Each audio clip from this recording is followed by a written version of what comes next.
Assalamualaikum teman-teman. Ya rupa-rupanya ya perseteruan atau rivalitas antara Ibu Khofifah dengan ya Pak KDM ini semakin memanas teman-teman ya, memanas.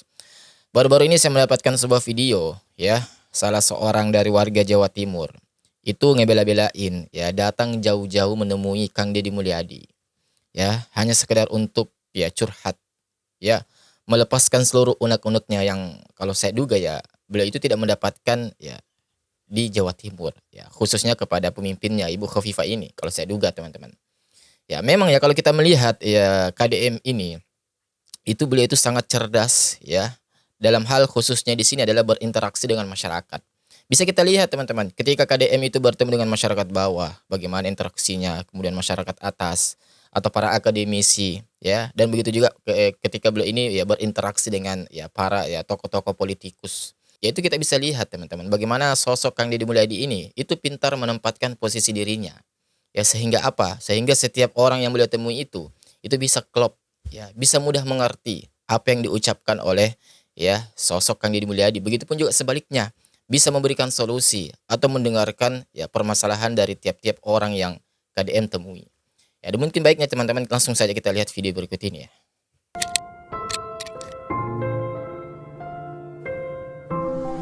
Jadi ibu ini bela-belain datang jauh-jauh teman-teman ya, dari Jawa Timur ke Jawa Barat. Enggak. Ibu dari mana? Dari Surabaya. Dari Surabaya. Dari Surabaya ke sini? Iya, Naik apa? naik kereta. Naik kereta. Ibu bawa anak dua ini dari Surabaya. Luar biasa ya. Daerah Pasar Kembang. Pasar Kembang. Berapa tiketnya naik kereta? 210 Nyampe kemana? 210. Purwakarta. Oh, ke stasiun Purwakarta. Oh, naik kereta api dari Surabaya ke Purwakarta Iya. sekarang. Dari Purwakarta ke sini Ibu naik apa? Itu apa? Naik Grab. Naik Grab. Bayar berapa? 178. Ini anaknya. Iya. Ibu bawa anak ini naik kereta dari Surabaya.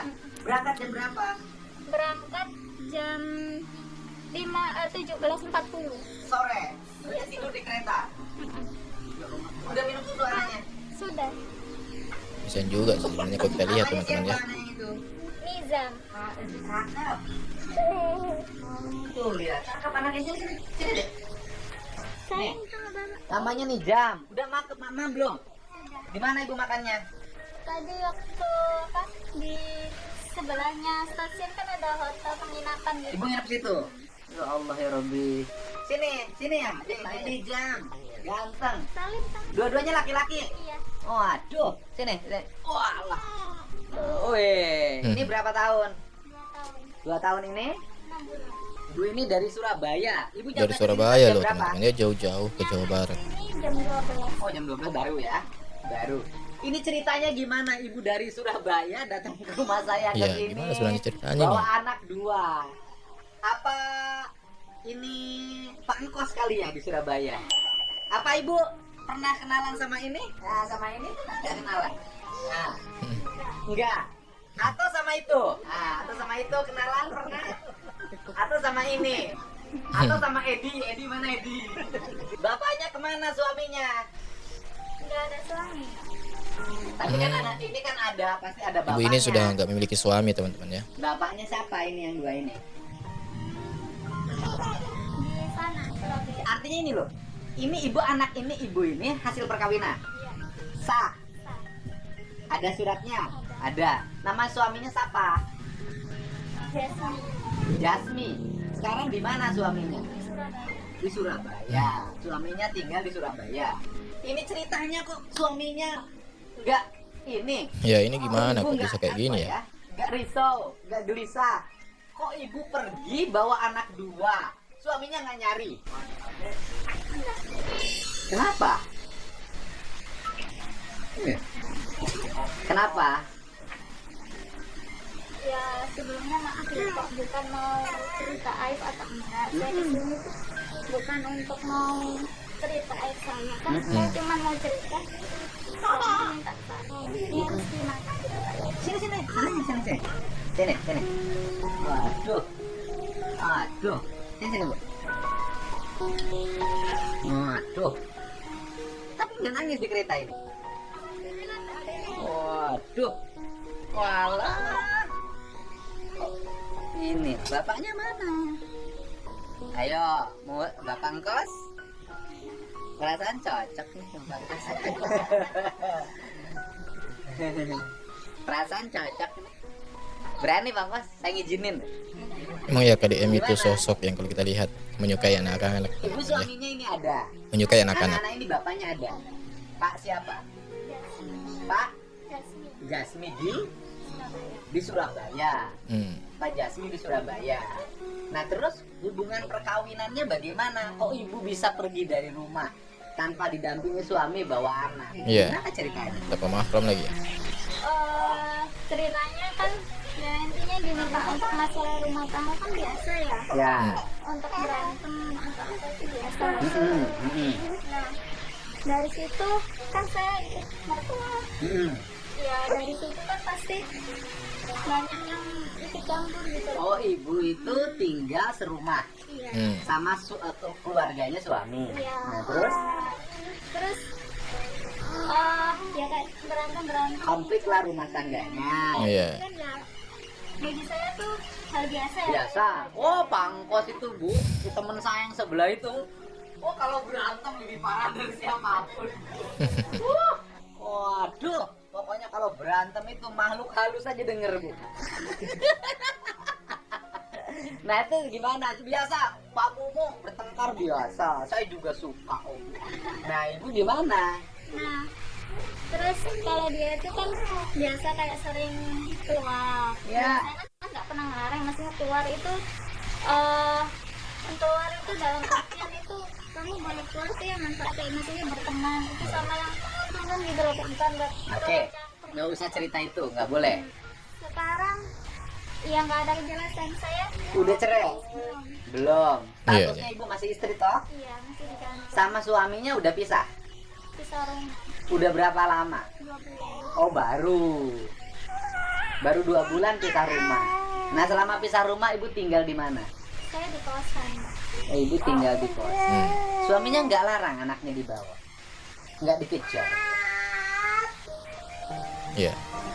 Saya sebenarnya itu diusir dari rumah ya, Sama? sama mertua sama suami. Wah. Oke, ibu diusir. Diusir dari rumah katanya Suaminya mau teman-teman cerai ya. ibu. Iya. Dari Pokoknya rumah. minta cerai dari yang anak pertama. Siapa? Oh ibu udah minta cerai. Enggak, udah sering bilang Oh mau ceraiin dari anak. yang pertama. Kok mau ceraiin anak yang pertama bikin anak yang kedua sih? Iya, Nah, iya.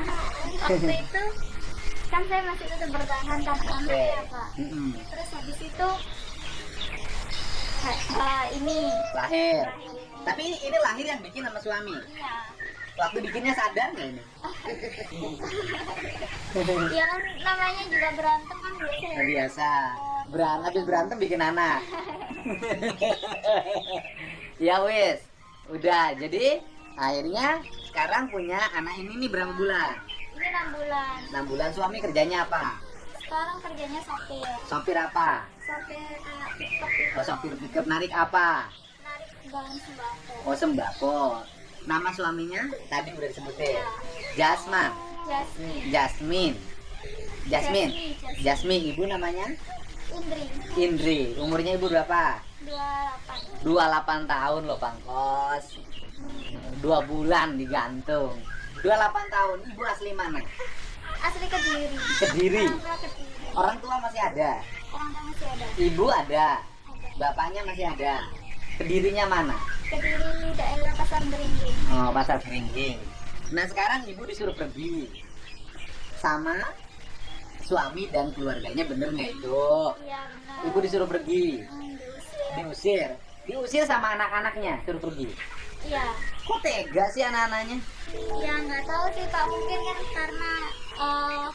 karena ya mungkin udah sering berantem. Loh bukan, kalau ibu boleh diusir, tapi kalau anak kan nggak boleh bu.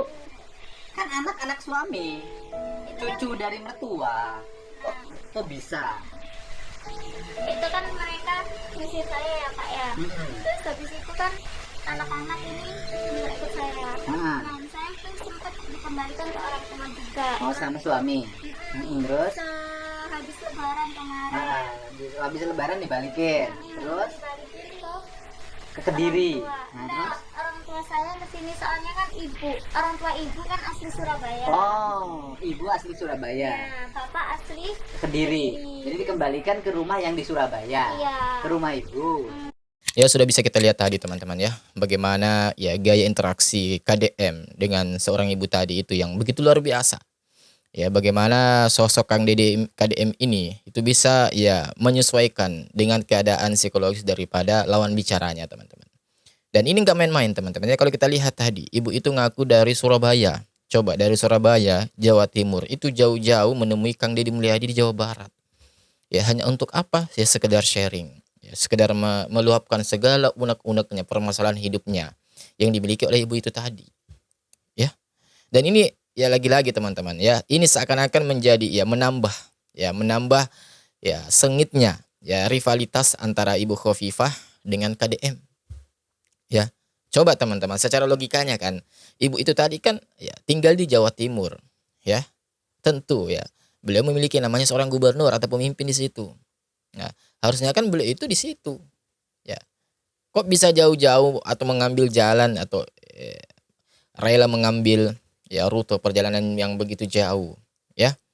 Hanya untuk sekedar bertemu dengan Kang Deddy Mulyadi. Artinya apa, teman-teman? Dari sini kita bisa simpulkan bahwa ibu itu tadi merasa lebih nyaman, ya, merasa lebih percaya, ya, untuk menyelesaikan masalahnya ketika bertemu dengan sosok Kang Deddy Mulyadi dibandingkan dengan mungkin dengan Ibu Khofifah. Itu dugaan saya, teman-teman. Ya. Dan memang ya, kita ini di sini bukan melebih-lebihkan. Ya, kita bisa melihat fakta dan kita lihat tadi bagaimana ya cerdasnya sosok Kang Deddy Mulyadi ketika berinteraksi. Bahkan ketika ibu tadi itu ya mulai merambat ke masalah-masalah yang sangat-sangat privasi. Apa kata Kang Deddy Mulyadi? Yang nggak usah disebutkan itu. Ya beliau langsung skip. Ya beliau langsung ya menyarankan untuk ya lanjut ya, ke masalah yang berikutnya. Atau kita bahas secara ya kulit-kulit luarnya saja lah istilahnya seperti itu. Artinya di sini teman-teman, itulah adab komunikasi yang baik. Ya, ketika Anda atau saya pun pribadi atau kita semua mendapati mungkin salah seorang sahabat atau teman kita atau keluarga kita yang ingin curhat kepada kita, ya, maka adab yang terbaik adalah kita mendengarkannya. Yang kemudian ketika kita mulai mengarah ke hal-hal yang sensitif atau sangat privasi, maka adabnya adalah ya nggak usah sebutkan. Ya, saya sudah paham maksud Anda seperti apa. Ya, coba lanjutkan yang lain. Artinya apa, teman-teman? Di sini ya kita berhati-hati untuk tidak ya menampung sebanyak mungkin hal-hal yang itu menyangkut aib seseorang. Dan itu luar biasanya yang telah ya dicontohkan oleh sosok Kang Deddy Mulyadi. Ya. Ini adalah sosok pemimpin yang baik. Kalau menurut saya ya, bagaimana beliau itu bisa menjadi seorang pendengar yang baik. Karena seperti ini, teman-teman, ya. Ya. Seorang pemimpin yang baik adalah itu lahir daripada seorang pendengar yang baik. Ya. Jangan pernah bermimpi ucapan kita itu mau didengar orang lain, mau dilakukan oleh orang lain. Ya. Kalau diri kita sendiri itu tidak menjadi seorang pendengar yang baik. Ya. Kita menuntut orang untuk mendengar kita, tetapi di saat bersamaan kita ini ya abai atau tidak menjadi seorang pendengar yang baik. Makanya saya katakan lahirnya seorang pemimpin yang baik itu ya berawal daripada ia menjadi seorang pendengar yang baik. Jadi ia tahu tuh masalah apa. Ya ia sering mendengar permasalahan warganya, ia sering mendengar permasalahan yang dihadapi oleh ya lingkungan sekitarnya. Ya. Sehingga ketika ia ingin melakukan atau memutuskan suatu kebijakan tertentu, menciptakan suatu kebijakan tertentu, itu memang berdasarkan daripada unek-unek masyarakat yang selama ini dikeluhkan, yang selama ini dipertanyakan dan selama ini diinginkan. Itulah poin plus dari sosok Kang Deddy Mulyadi. Ya, selalu mau mendengar ya cerita dari rakyatnya, cerita dari warganya. Bahkan beliau tidak ya sungkan-sungkan, ya beliau tidak mempermasalahkan ketika ada warga di luar daripada Jawa Barat yang ingin bertemu hanya untuk sekedar sharing, hanya untuk sekedar meluapkan segala unek-uneknya, permasalahan hidupnya. Kang Deddy Mulyadi tidak menolak itu. Justru beliau membuka dengan lapang tangan, ya, lapang dada, ya, membuka, ya, pintunya selebar-lebarnya untuk orang-orang yang mau memang ya berbagi, yang mau memang berbagi keluh kesah dan lain sebagainya. Itu jarang kita dapatkan di sosok pemimpin yang lain, teman-teman.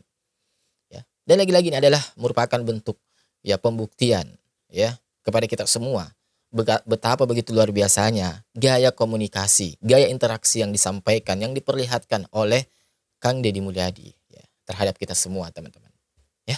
Dan semoga ini menjadi apa ya, pembelajaran yang sangat penting lah. Ya, kalau saya pribadi betul-betul ya, saya jadikan ini pembelajaran yang sangat-sangat penting dan berharga. Dan saya berharap kita semua nih bisa mengambil pelajaran yang sangat penting dari apa yang diperlihatkan, apa yang dicontohkan oleh KDM kali ini. Dan seperti biasa bagaimana pendapat kalian? Silahkan kalian di komen di kolom komentar kita di bawah. Dan insya Allah kita ketemu lagi di video selanjutnya. Wassalamualaikum warahmatullahi wabarakatuh. Barakallahu fikum.